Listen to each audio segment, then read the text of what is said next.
Welcome to the Earth Your Wild podcast, brought to you by Reuserbox, providing a better way to buy cardboard boxes. We're your hosts, Jack and Ellie. This is the podcast where we talk to industry experts and change makers to try to answer the question, how do we make our businesses better for people and the planet?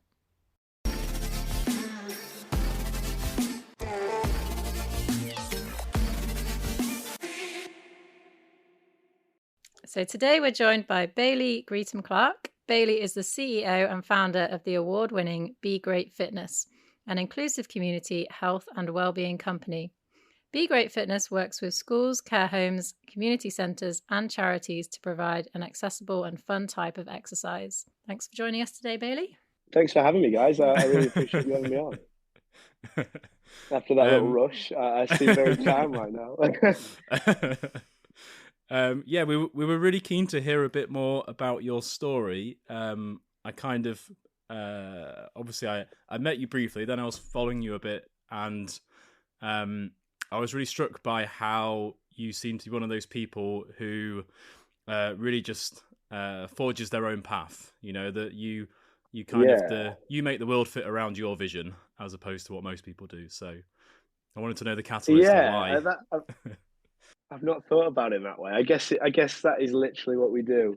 I started that sort of way of working when I was about 17.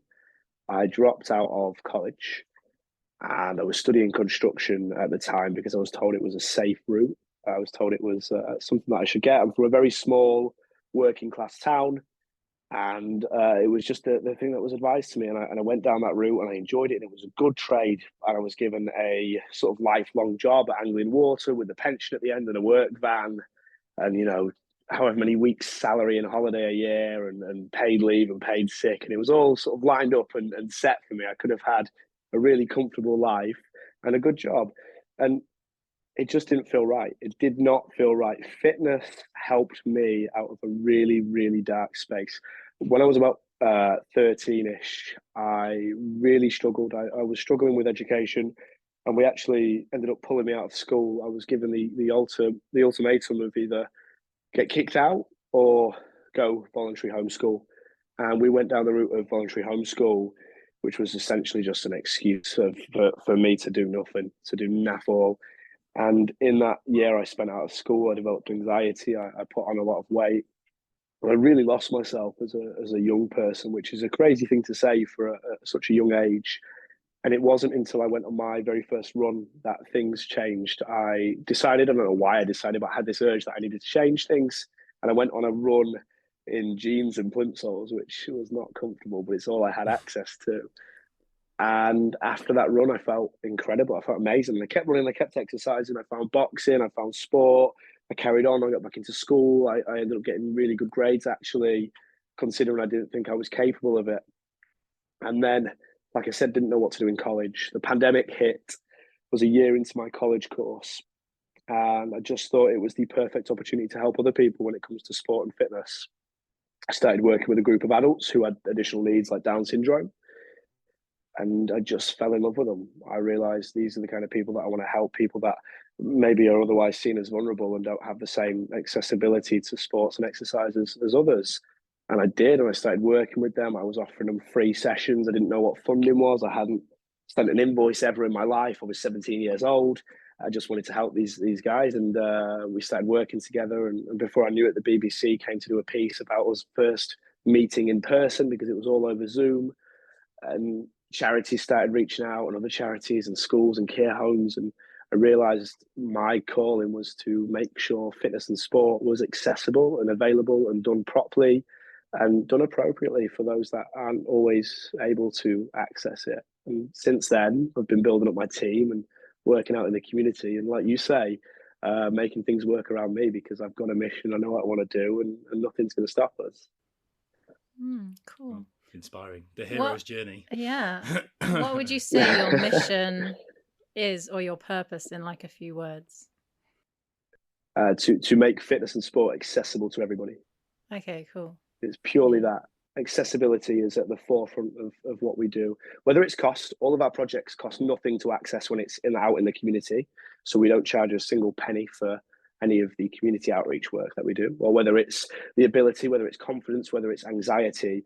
These are all issues that we tackle through our sessions. We've created women's only groups that I've seen hundreds of women come together in a space to access sport and fitness, and classes every Tuesday night.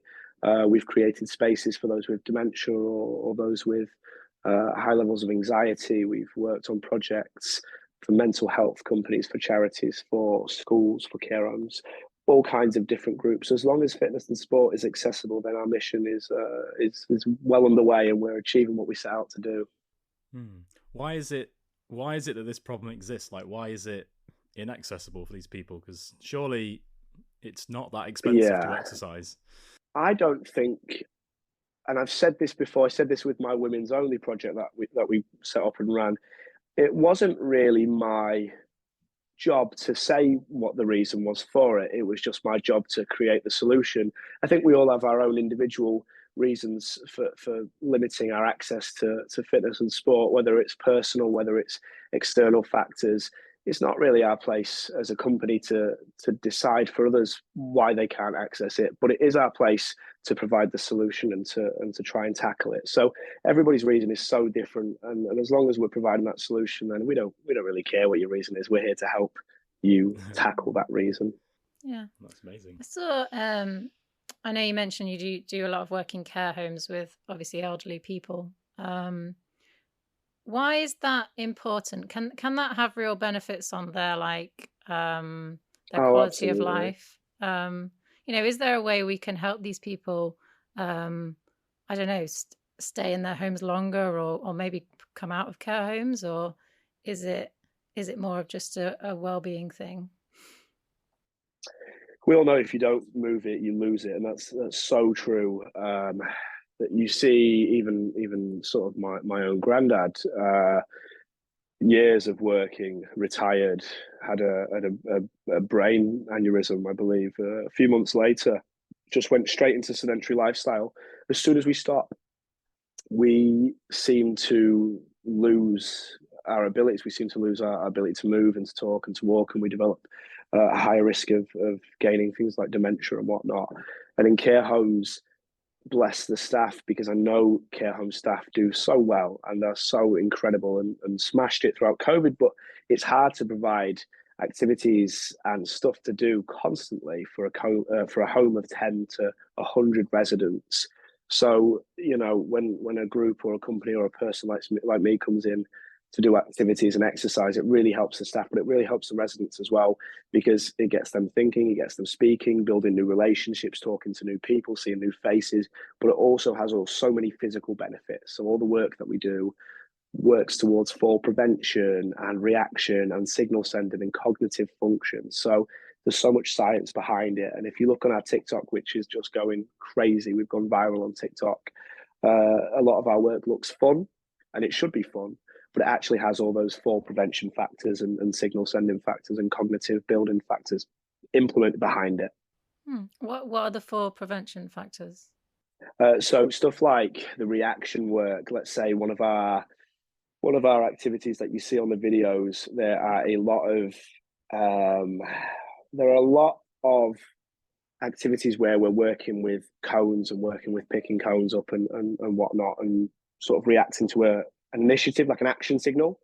So let's say I've got one where we have 2 cones and 2 balls on the cones, and we're tapping their knees. And as soon as they have that signal tap on their knee, they have to send that reaction up through to their mind, send it back down to signal the action, and the leg kicks out.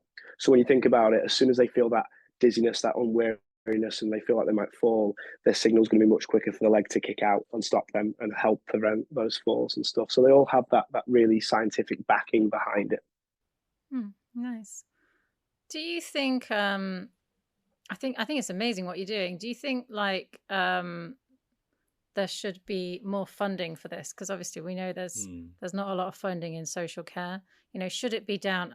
What you do is amazing, but should it be individuals or businesses that are picking this up, or should this, in your opinion, do you think the government should be putting more funding out there?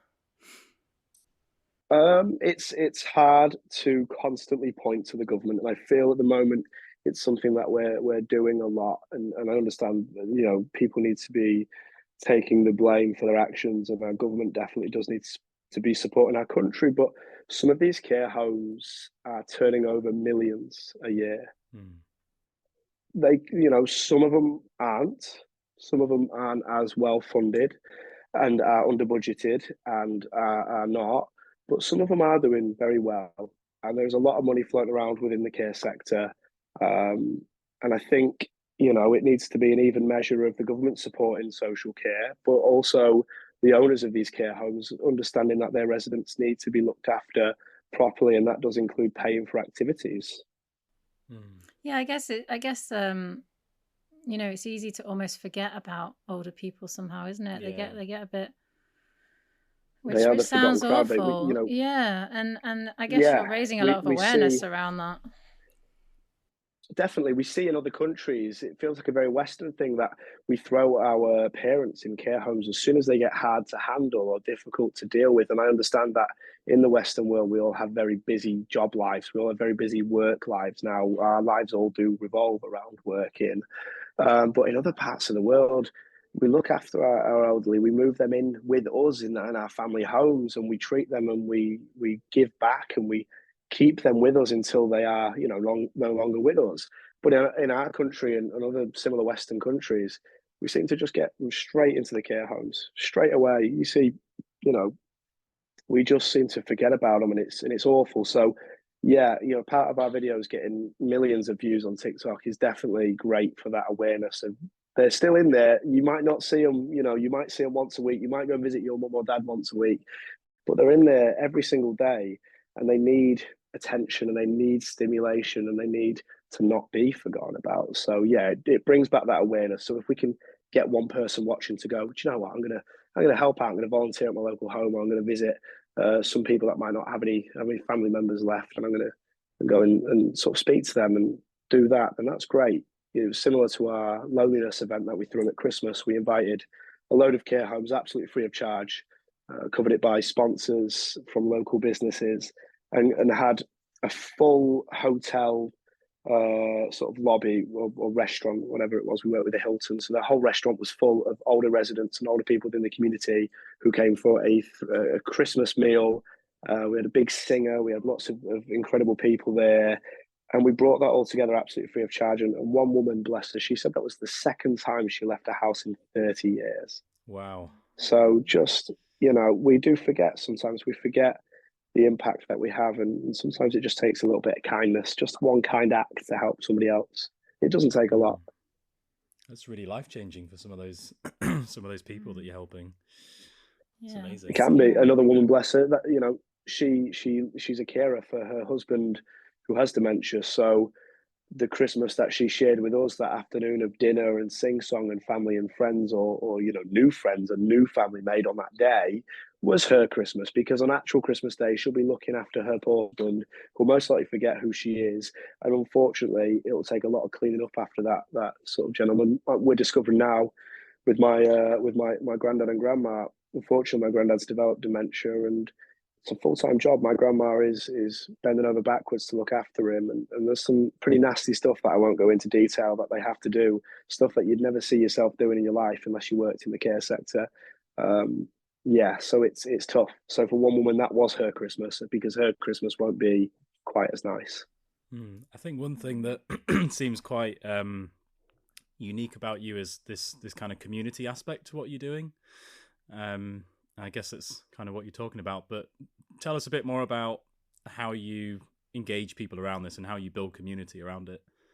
So we run obviously a series of projects, like I said, within our schools, within our care homes, within our different facilities like those places. But community for us is through our charity work, it's through our outreach work. So we work with charities that have funding and fund us to come in to run community outreach projects. So one example, at the moment we are working with a place called The Canopy, and they are a little cafe, and they have a little room next to it, and they built a lovely little community space, and they've gained funding to put on seated exercise classes. So now every Monday and Friday, and we're full, we're actually telling people to stop telling people about it, because we've got we've got loads of people gathering together for seated exercise, and you think, oh, all these people want to do, they want to do movement, and they feel that they can access it if it's seated because it's more gentle. But it's not about that. It's about the fact that there are a group of other people all in the same position of them, either lonely or in need of somebody or wanting to make friends or wanting to speak and communicate.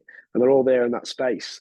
And that's community. We always say we're community first, fitness second, because the relationships and the conversations built up in our sessions are so much more impactful than the exercise that's actually done, which is contradictory, but it's important. The exercise is a tool that we use to build up those communities, to build up those spaces that we operate within. I suppose I suppose with the exercise, I suppose it's just not natural, when people don't use their bodies when they get older. And I suppose, yeah. It's not natural. It feels no. It can feel like a chore if not done properly. If they've experienced a bad exercise instruction before.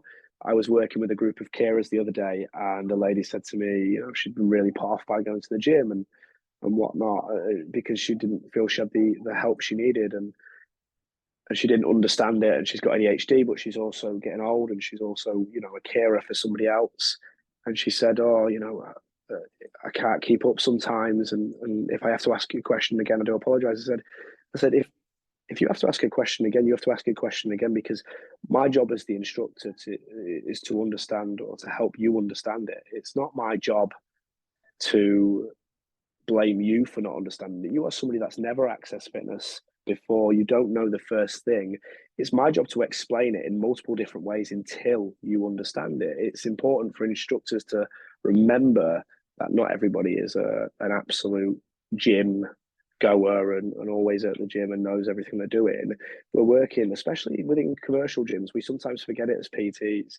If you're on the gym floor, people are coming into the commercial gym, and yes, they're doing their own thing, but they might not have a clue, and it's your job to make sure that they feel appreciated and welcomed and understand everything that I'm doing, so they can have the tools. It's that teach a person to fish quote, isn't it? If you give them the tools, then they will then take that on for the rest of their life and be able to continue their fitness journey, whether or not you're there. If you don't, they're most likely going to drop off and not do very well and hate the fitness industry and not be active, and then leads to higher health risks. So yeah, I'm kind of amazed at this level of kind of empathy and kindness that you've got.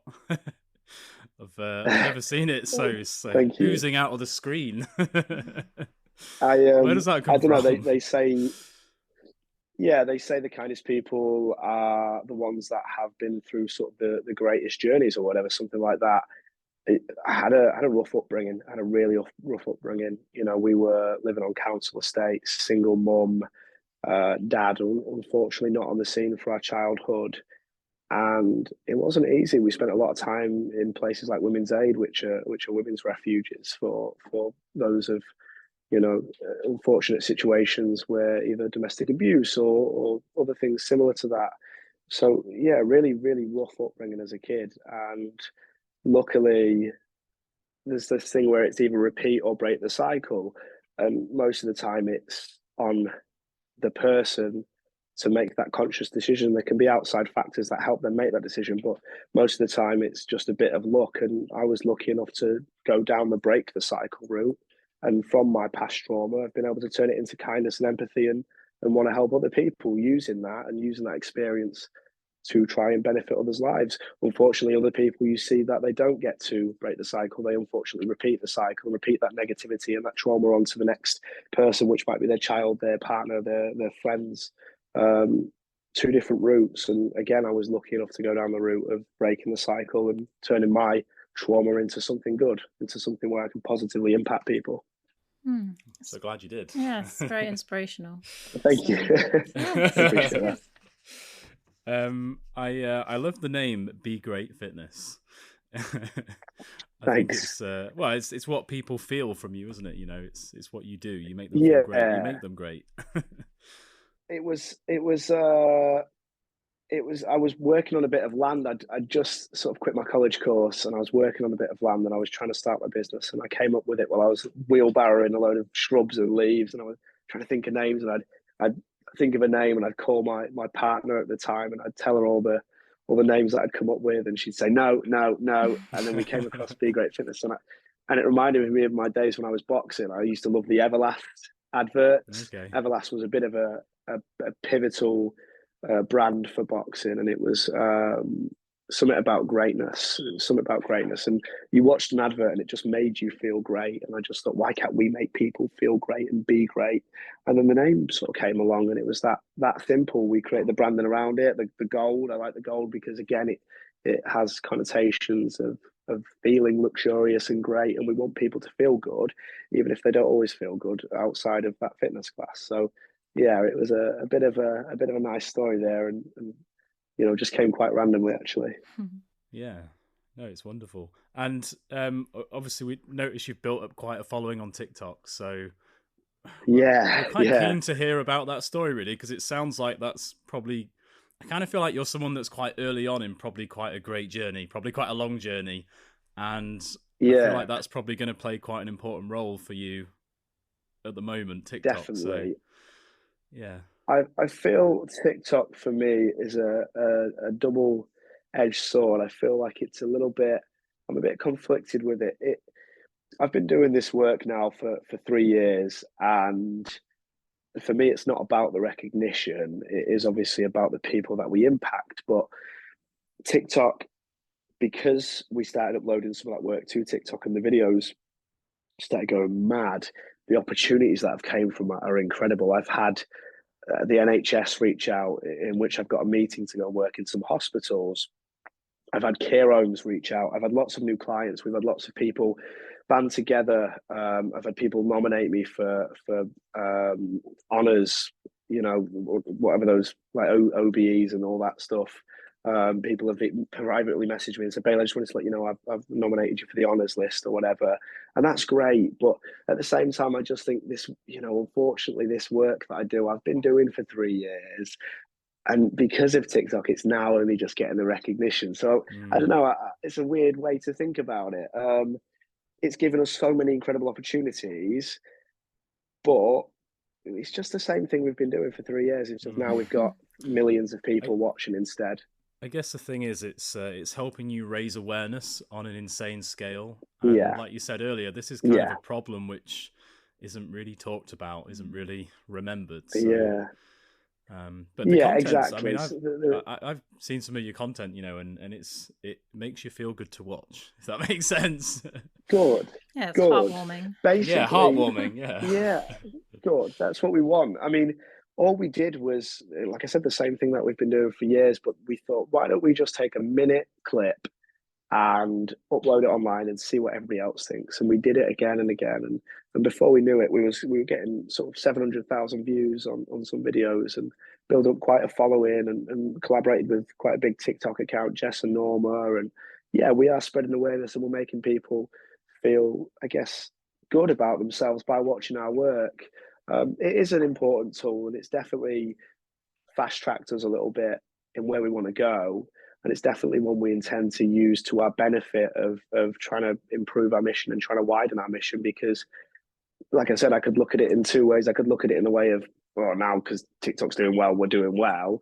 Or I could look at it in the way of, let's use this, let's really help people because we've got an audience and because we've got people watching and listening now. I put it on LinkedIn the other day. We're doing the same thing we've been doing for 3 years. The only difference is millions of people are watching now. It's a huge change. So we may as well use it for the best of our abilities and try and help even more people. It's quite an incredible tool, really, and it's quite nice to be recognised for doing something good as well. Yeah. I mean, 3 years though, it's such a short amount of time anyway. Like, you've come a really long way in 3 years. You gotta recognise that. Yeah, surely. I guess so. I'm a little bit impatient. And I'm very young, so 3 years feels like a lot to me, and I feel like I could do more, and I want to do more, and I want to help more people, and I want to grow bigger. So I don't know. I guess I always do have a battle with my impatience because I think 3 years, yeah, it's a short time, but to me, it actually feels like quite a long time. We should be helping more people. So I'm always battling that little level of impatience there. What Uh, are your kind of plans for the next few years then? Where do you We're see this just looking going? to widen our reach. Yeah. So just on a business sense, making sure we're in more towns. So we're expanding into more towns, so we can put our mission into more places. That literally is it. We know what we do. We know what we're good at. We know what how to do it, and it's just now copying and pasting that into more towns and more locations.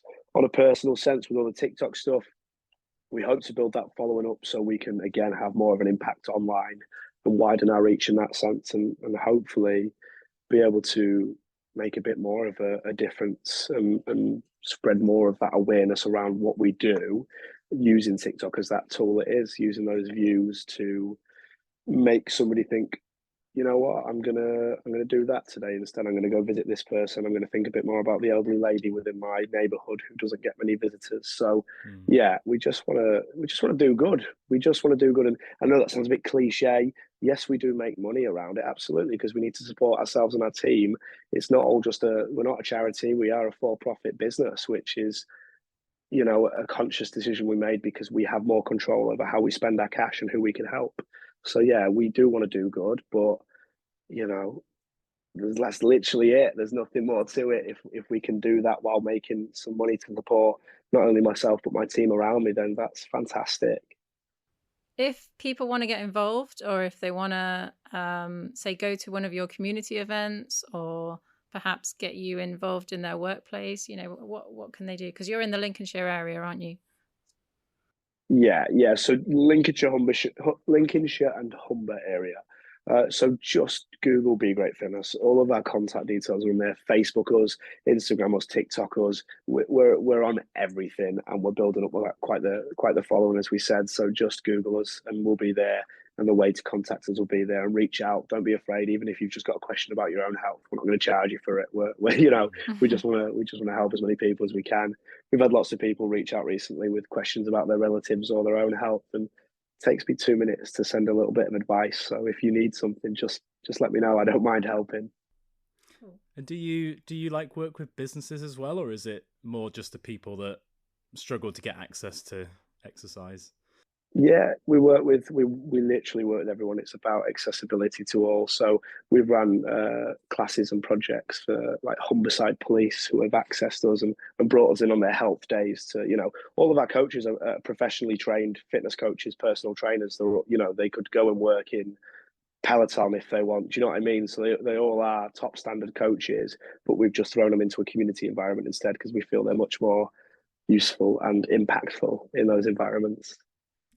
So we have like a question we like to ask all of our guests at the end of the podcast, which is, where do you see the world in 10 years, or where would you like it to be? And maybe sometimes people give kind of two sides to that question. But obviously I'm thinking from your Oh, perspective, we were talking about the elderly earlier. We've got an older population, which is getting older. yeah. So I'm keen to see where you see us in 10 years. I would like to see the world a little bit fitter, a little bit healthier, a little bit kinder. We are living longer and we are adjusting as a society and as a world to living longer, which means budgets need to change, governments need to think differently because our lifespan is going much wider now. So I hope we have some conscious thought into our elderly community, and I hope we have some conscious thought into how we make life a little bit better for those that are living longer. Because we're going to keep living longer, we're going to keep figuring out ways to get older, and that comes with, or should come with, changes.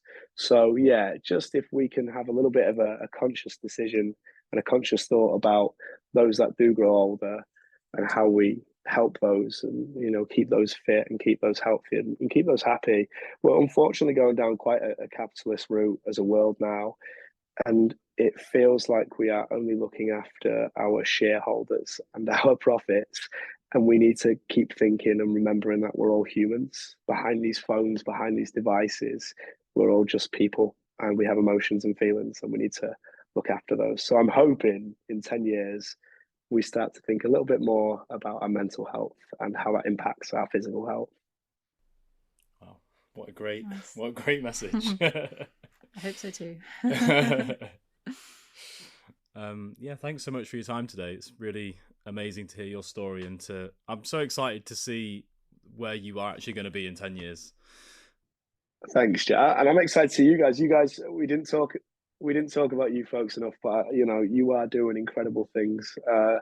And you are really, really helping people when it comes to that sustainability factor. Obviously, we talked a little bit about that when we met, but it is impressive what you folks are doing. So thank you. Where do you see the world in 10 years? Let me flip that. Yeah. I'm an extremely optimistic person, so I see us in a much better world, where I think I really hope that businesses and governments and community work together. I think everyone's far too siloed at the moment, and I think that's what will change, is community and collaboration. I hope so. Yeah, you're I'm more of a realist. Ellie is just very negative. No, I'm not. One of us has to be. No, I think somebody needs to have a bit more of a real output.